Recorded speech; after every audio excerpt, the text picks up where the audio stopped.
अस्सलामुअलैकुम। एक बच्चा जो बोलने में लेट था, स्कूल में टीचर्स के लिए बेवकूफ और जिसे फ्यूचरलेस कहा जाता था, वही आगे चलकर दुनिया का सबसे बड़ा जीनियस बना। उसकी थ्योरीज ने दुनिया को स्पेस और टाइम समझाया, लेकिन उसके एक साइन ने लाखों जिंदगियां भी खत्म कर दी।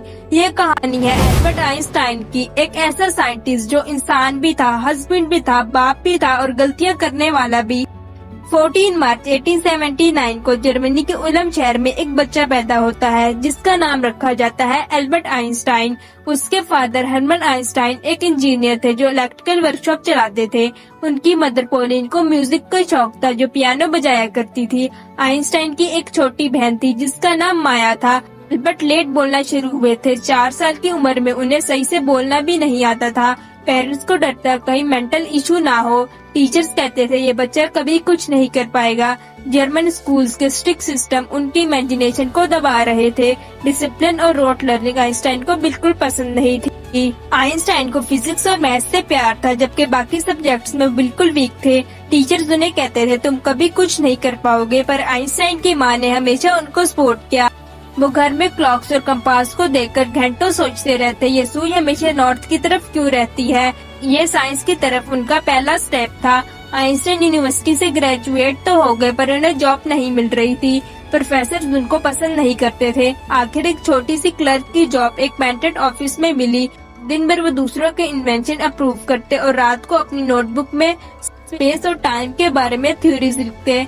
ये क्लर्क की जॉब ही थी जहां उन्होंने अपने सबसे पहले आइडिया को डेवलप किया। यूनिवर्सिटी में आइंस्टाइन की मुलाकात मिलीवा मैरिक से हुई, जो उनकी क्लासमेट थी। 1903 में आइंस्टाइन और मिलीवा मैरिक की शादी हुई। उनकी एक बेटी पैदा हुई जिसका नाम लिजरा रखा गया, लेकिन हिस्ट्री में उसका ज्यादा रिकॉर्ड नहीं है। कुछ लोग मानते हैं वो मर गई और कुछ लोगों का कहना है उसे अडॉप्शन में दे दिया गया। आइंस्टाइन ने कभी भी अपनी बेटी का जिक्र पब्लिक में नहीं किया। आइंस्टाइन के 2 बेटे हंस और एडवर्ड पैदा हुए, लेकिन आइंस्टाइन साइंस में इतना बिजी थे कि उनका रिश्ता खराब हो गया और डिवोर्स हो गई। बाद में आइंस्टाइन ने अपनी कजन एल्सा से शादी की। 1905 में क्लर्क की जॉब करते हुए आइंस्टाइन ने 4 रिसर्च पेपर पब्लिश किए। इसे मिरेकल एयर भी कहा जाता है। उसकी सबसे फेमस थ्योरी ऑफ रिलेटिविटी है, जिसके मुताबिक टाइम और स्पीड का आपस में रिलेशन होता है। आइंस्टाइन ने फोटो इलेक्ट्रिकल इफेक्ट थ्योरी भी दी, जिससे क्वांटम फिजिक्स का स्टार्ट हुआ। आइंस्टाइन ने एटॉमिक थ्योरी भी पेश की। उनका फार्मूला E=mc² के मुताबिक एनर्जी को न्यूक्लियर पावर में कन्वर्ट किया जा सकता है। इसी फार्मूला ने न्यूक्लियर पावर और एटम बम बनाने का रास्ता आसान किया। 1939 में जब हिटलर जर्मनी में पावर में था, तो साइंटिस्ट को डर था हिटलर एटम बम बना लेगा। इसी डर की वजह से आइंस्टाइन के दोस्त सालेट ने अमेरिका के प्रेसिडेंट रूज़वेल्ट को लेटर लिखा। लेटर में उन्होंने अमेरिका को न्यूक्लियर फिशन पर काम करने का कहा और ये भी बताया जर्मनी एटॉमिक बम बनाने के लिए रिसर्च कर रहा है। अगर हिटलर के हाथ एटम बम आ गया तो वो दुनिया को कंट्रोल कर लेगा। इसी लेटर पर आइंस्टाइन ने साइन कर दिए। अमेरिका ने लेटर के बाद अपनी रिसर्च शुरू कर दी और इस प्रोजेक्ट को मैनहट्टन प्रोजेक्ट का नाम दिया गया। हिटलर की नाजी हुकूमत जूस को टारगेट कर रही थी। आइंस्टाइन एक जूविश साइंटिस्ट थे, इसीलिए वो अमेरिका चले गए और वहाँ प्रिंसटन यूनिवर्सिटी में प्रोफेसर बने। 1945 में अमेरिका न्यूक्लियर पावर बन गया, जबकि हिटलर की हुकूमत खत्म हो गई, पर जापान ने सरेंडर नहीं किया था। अमेरिका ने अपनी पावर दिखाने और जंग को जल्दी खत्म करने के लिए जापान के 2 शहरों हिरोशिमा और नागासाकी पर एटॉमिक बम गिरा दिए, जिससे लाखों लोगों की मौत हो गई। आइंस्टाइन पूरी जिंदगी इसी गिल्ट में रहे। उनका कहना था अगर मुझे पता होता जर्मनी एटॉमिक बम नहीं बना पाएगा तो मैं कभी भी लेटर पे साइन न करता।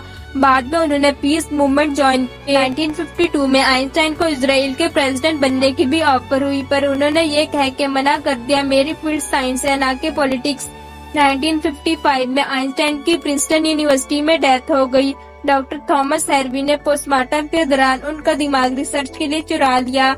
बाद में पता चला आइंस्टाइन के दिमाग के कुछ स्ट्रक्चर आम इंसान से डिफरेंट थे, जहाँ क्रिएटिविटी और इमेजिनेशन होती थी। मतलब उनको जीनियस सिर्फ मेहनत ही नहीं बल्कि बायोलॉजी का एक गिफ्ट भी था। उनको उनके डिस्कवरीज पर नोबेल प्राइज भी मिला और वो सबसे बड़े साइंटिस्ट थे, पर अपनी पर्सनल लाइफ में हमेशा उन्हें फेलियर्स मिली। तो ये थी आइंस्टाइन की पूरी कहानी, जहाँ वो एक जीनियस तो थे ही, पर उनके एक साइन ने हमेशा उन्हें रिग्रेट में डाल दिया। सो ये थी आज की हमारी स्टोरी। आपको पसंद आई हो तो लाइक करें, सब्सक्राइब करें। अल्लाह हाफिज।